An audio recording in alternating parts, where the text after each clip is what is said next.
Hola, bienvenidos a la lección virtual número 3, correspondiente al tema número 4 de espectrometría. En esta primera parte de la lección virtual 3 estaremos abordando las generalidades de los métodos espectrométricos de análisis. Para iniciar, me gustaría mostrarles el principio o fundamento de los análisis instrumentales. La técnica de espectrometría es la primera técnica que estamos viendo en esta asignatura que corresponde a la clasificación de métodos instrumentales de análisis.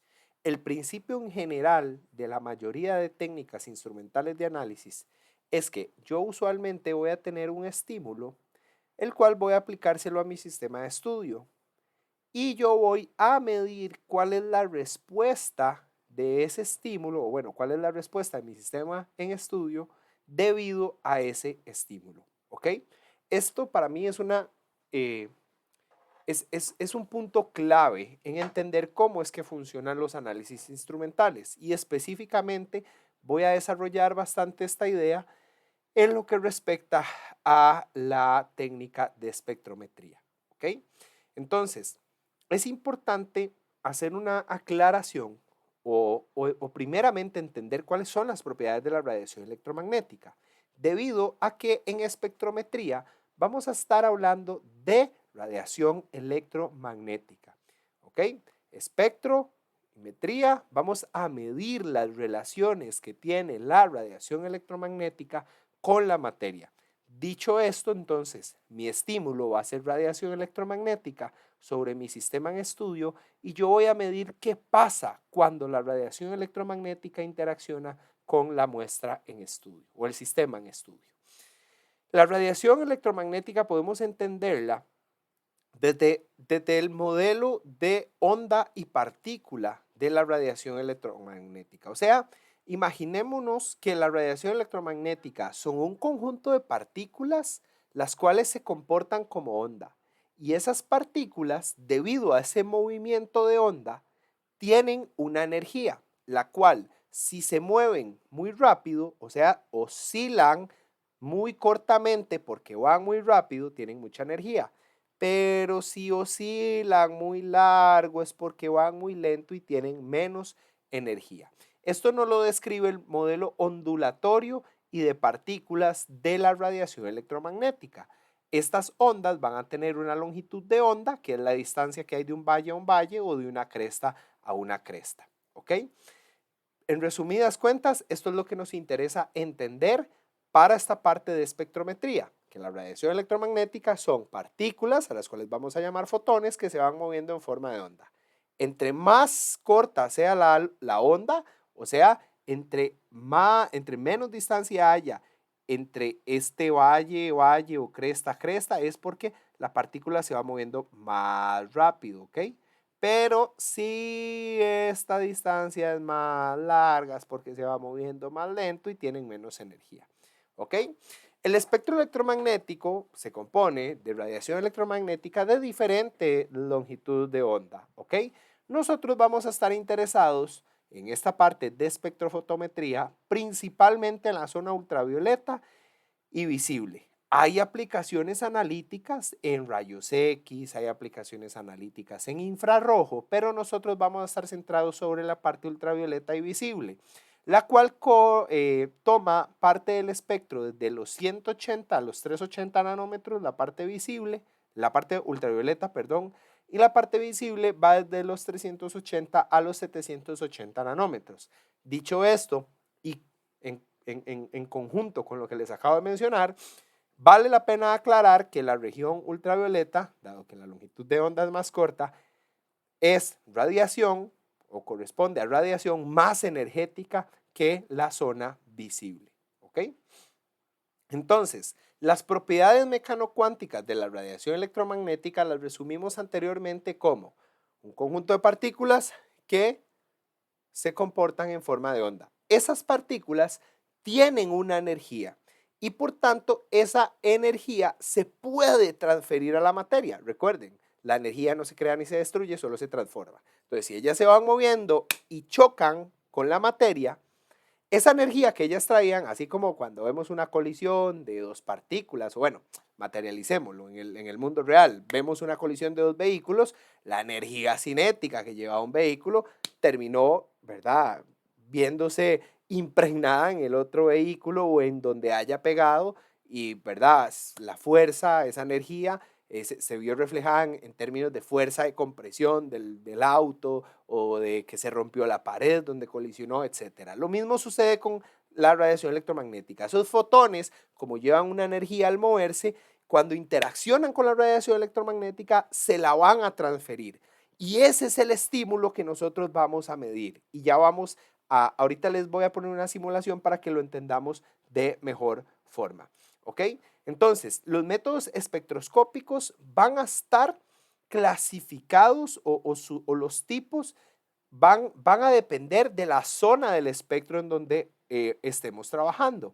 Como les decía, nosotros vamos a estar trabajando principalmente, vamos a estar estudiando con métodos en donde el fundamento es la absorción de la radiación electromagnética por la materia, o sea, esos fotones van a chocar con la materia que nosotros estamos estudiando y esa materia va a absorber esa energía de los fotones, ¿ok? Y nosotros devolviéndonos, por eso les dije, esta diapositiva es súper importante, nosotros el estímulo es la energía que lleva la radiación electromagnética y nosotros lo que vamos a medir es cuánta de esa energía se absorbió, ¿ok?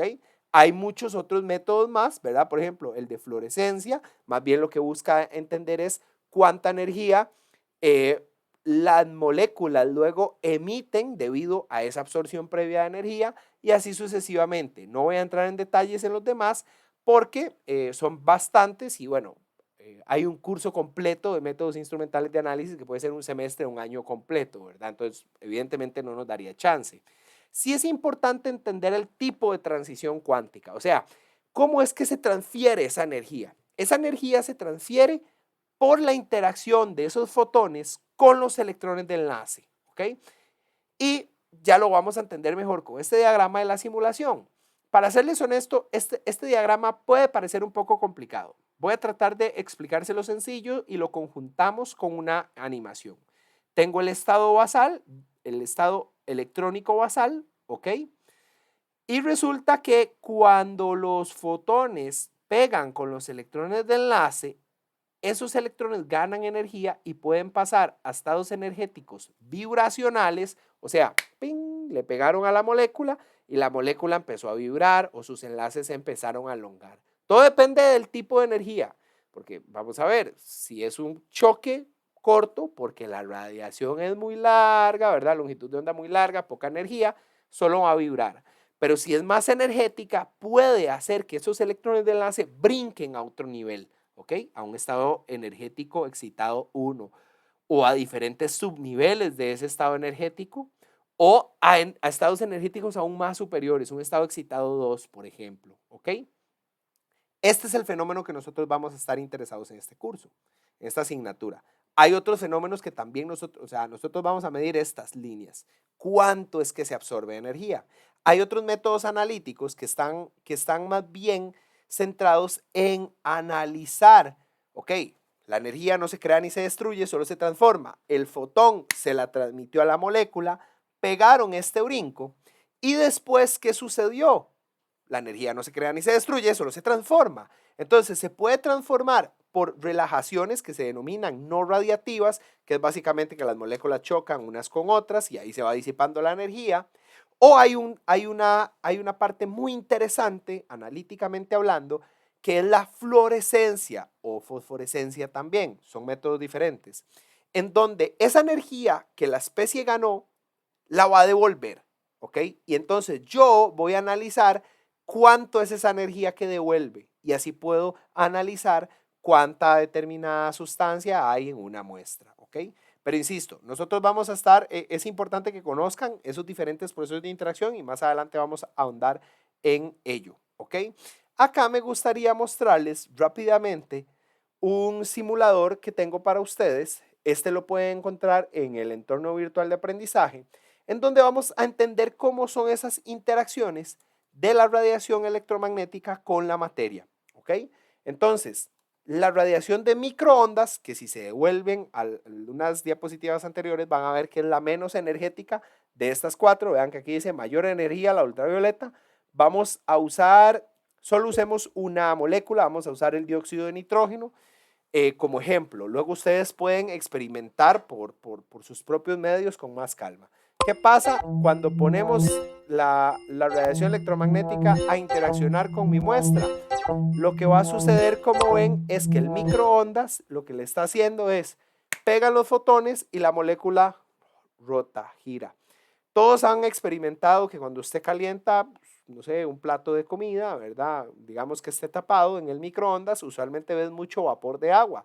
Este es el fundamento mediante el cual se calienta la comida. El microondas pega con las moléculas de su plato de comida, hay humedad naturalmente en los alimentos, las moléculas de agua empiezan a ganar esa energía cinética, el agua se calienta y calienta los alimentos y por eso es que siempre vemos un montón de vapor condensado, ¿ok? ¿Qué pasa si es con la radiación infrarroja?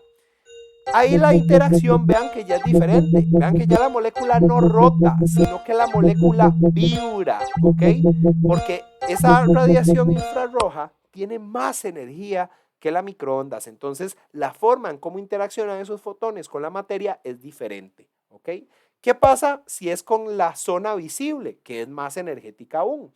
Bueno, con la zona visible, vean que parte de los fotones se absorben y esa energía ni me la hizo rotar, ni me la hizo vibrar, me la hizo ese brillor que ustedes vieron es básicamente una absorción de la energía, una interacción de esos fotones con los electrones de enlace. Los electrones de enlace pasan a estados excitados y se absorbe esa energía y yo lo observo en forma de color, ¿ok? ¿Qué pasa con la ultravioleta? Con la ultravioleta, como es más energética, puede suceder esto, que los enlaces que son más débiles, como esta radiación es tan energética, los enlaces, los electrones enlazantes, perdón, absorben esa energía, pero los que son más débiles, como es tanta energía, pueden romperse, ¿ok? Eso es tan solo un ejemplo de cómo se da la interacción de la radiación electromagnética con la materia. Hay diferentes tipos de interacciones, ¿verdad? Les decía anteriormente, puedo tener interacciones a partir de fotones, que es todo lo que estuvimos hablando anteriormente, a partir de radiación electromagnética, pero sepan que también hay interacciones a través de procesos de emisión, a través de energía térmica o química, que se denominan procesos de emisión y quimioluminiscentes. Puede ser una reacción química o puede ser una energía térmica externa que me excita a la muestra y entonces los electrones ganan esa energía, los electrones de enlace, y luego esa radiación es emitida y yo puedo medirla, ¿ok?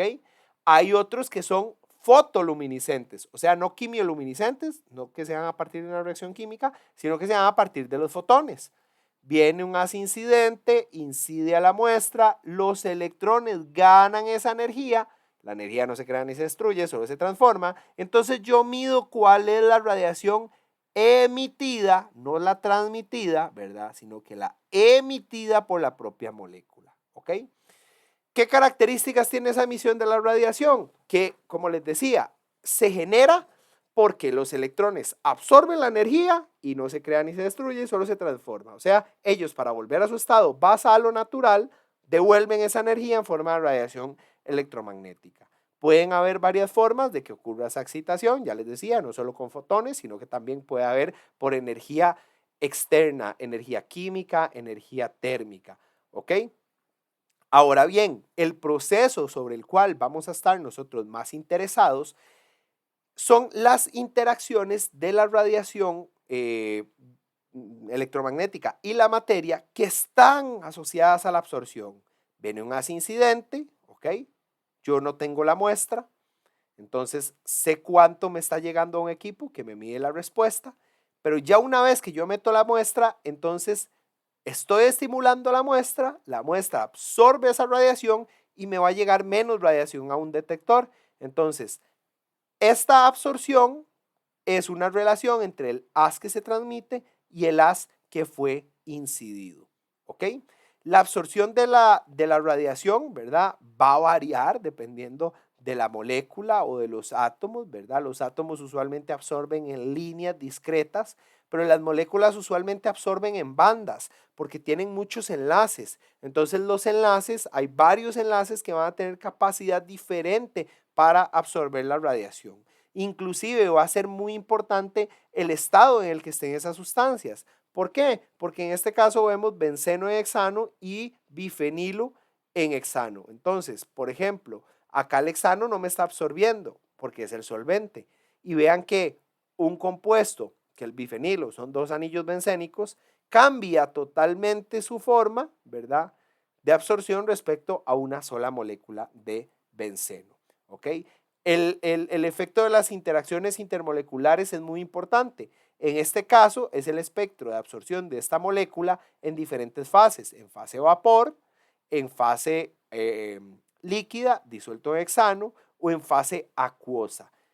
Todos son la misma molécula, pero en diferente medio. Eso también me va a afectar la forma en cómo se absorbe la radiación electromagnética. Si está en fase gaseosa, si está con un solvente, igual solventes líquidos, sea agua, sea alcohol, eso me puede cambiar la forma en cómo se absorbe la radiación. Algo muy importante es conocer siempre cuáles son los límites de corte o algo que se denomina cut-off. Los cut-off son las longitudes de onda en donde empiezan a absorber los solventes y que por tanto yo a partir de esos valores no puedo seguir analizando o no puedo analizar la absorción porque se van a traslapar. Ya lo vamos a entender un poco mejor, ¿ok? Con un ejemplo que tengo un par de diapositivas adelante. ¿Qué aplicaciones existen de la espectrometría en la región ultravioleta visible? Pues muchas. ¿Por qué? Porque la capacidad de absorber radiación por parte de las moléculas está caracterizada por algo que se denomina absortividades molares. Es una característica intrínseca de las moléculas, la absortividad molar. Una molécula específica tiene una absortividad molar en específico, ¿ok? ¿Que puede variar dependiendo del solvente? Sí, puede variar dependiendo del solvente, pero está principalmente determinada por esto, por los tipos de enlace, ¿ok? Ya les decía anteriormente que los electrones de enlace interaccionan con la radiación electromagnética para ganar esa energía, pero todos los enlaces interaccionan de forma diferente. ¿Cómo? Los electrones libres, los electrones N, tienen una transición muy fácil y muy rápida a los orbitales tipo pi asterisco o antienlazantes, los orbitales, perdón, pi antienlazantes. Luego tenemos las transiciones de pi a pi asterisco, de n a sigma asterisco y las más energéticas van a ser las de sigma a sigma asterisco. Recuerden que un enlace simple es un enlace sigma, un enlace doble está formado por un enlace sigma, o sea, un enlace sencillo, pero luego un traslape lateral de orbitales atómicos con electrones libres, se hace un traslape lateral y se forma un enlace pi. Y un enlace triple tiene dos pi y un sigma. ¿Ok? Entonces, entre más pares de electrones libres hayan en la molécula y más dobles o triples enlaces hayan, la capacidad para absorber radiación electromagnética va a ser mejor. ¿Ok? Esto era lo que les decía anteriormente. Supongamos que yo quiero analizar el ácido acetil salicílico. Vean que tiene un valor de absorbancia bastante alto, cercano a los 275-280. Si yo eso lo disuelvo en acetona, vean que la acetona también absorbe bastante a esa longitud de onda. Entonces no puedo analizar ácido acetil salicílico disuelto en la acetona. ¿Por qué? Porque me está absorbiendo. Tendría que hacerlo en agua, que en agua vieron anteriormente que el agua tiene un corte de 180 nanómetros. 180 nanómetros, ¿verdad? La aspirina no tiene su máximo de absorción, ¿ok? Hay muchos compuestos orgánicos que se pueden analizar por espectrofotometría. Esta era la idea de esta imagen, ¿verdad? Por ejemplo, el betacaroteno, que es uno de los metabolitos presentes en las zanahorias, ¿verdad? La cafeína, el ácido acetilsalicílico, que están presentes en medicamentos, en alimentos. Puedo analizarlos por este principio. Sé cuánto es el máximo de absorción. Entonces, si yo tengo una disolución, por ejemplo, un refresco que tiene cafeína y quiero analizar el contenido de cafeína, si yo preparo adecuadamente, según ciertos procedimientos, una muestra, ¿verdad? Yo puedo medir cuánta radiación se absorbe a esta longitud y con base en ciertos procedimientos que vamos a ver más adelante de calibración instrumental, puedo decir cuánta cafeína había en mi muestra. También hay algunos compuestos inorgánicos que absorben radiación por sí solos. Por ejemplo, el níquel 2 absorbe bastante radiación cercano a 400, el dicromato también, el cobre absorbe bastante alrededor de 700 nanómetros, el cobalto 3 absorbe cerca de 500 y así sucesivamente. Hay otros, por ejemplo, como el hierro, que el hierro no necesariamente absorbe en la parte visible, pero enlazado con otras moléculas tipo ortofenantrolina, con tiocianato, sí pueden absorber en la región visible. Entonces hay muchas aplicaciones tanto para compuestos orgánicos como para compuestos inorgánicos.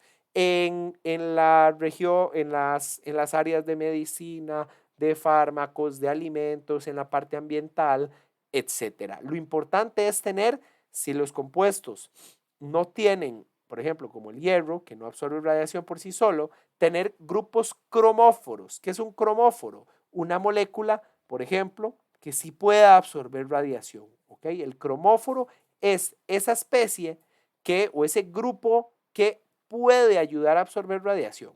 ¿Ok? Esos serían los cromóforos.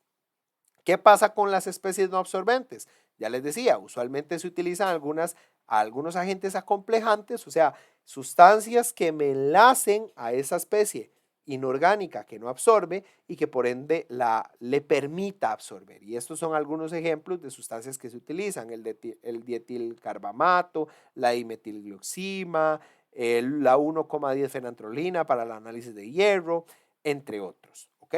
¿Qué otras aplicaciones hay para ir finalizando? Las titulaciones espectrofotométricas. Yo puedo utilizar a la parte espectrofotométrica como un indicador. Recordarán en el tema de volumetría que les decía que lo clave en volumetría es poder tener un muy buen sistema de detección del punto final. Entonces usábamos especies orgánicas o teníamos electrodos que medían la concentración de una especie que yo iba agregando o la que se iba agotando, pero otra es poder medir las titulaciones, poder medir la absorbancia.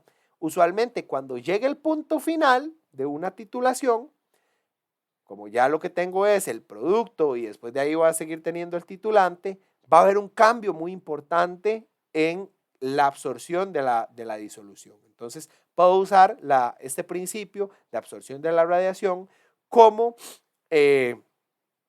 un indicador del punto final. Parte interesante de esto es que no es necesario medir la absorbancia verdadera, o sea, es una absorbancia relativa, lo que yo mido, ¿verdad? No se requiere que la constante de equilibrio sea muy grande, ¿verdad? Como sucedía en el caso de las titulaciones de precipitación, etcétera. Se puede medir disoluciones diluidas, eso es bastante importante. La diferencia, el punto final, básicamente que siempre van a ser dos rectas, porque como les digo, cambia muy abruptamente la forma en que absorbe la disolución, a diferencia de los puntos finales con medición de pH, ¿verdad? Que teníamos una curva y entonces la inflexión era un poco más compleja de observar y demás. Entonces, estos son partes de las generalidades del tema de espectrometría y algunas de sus aplicaciones.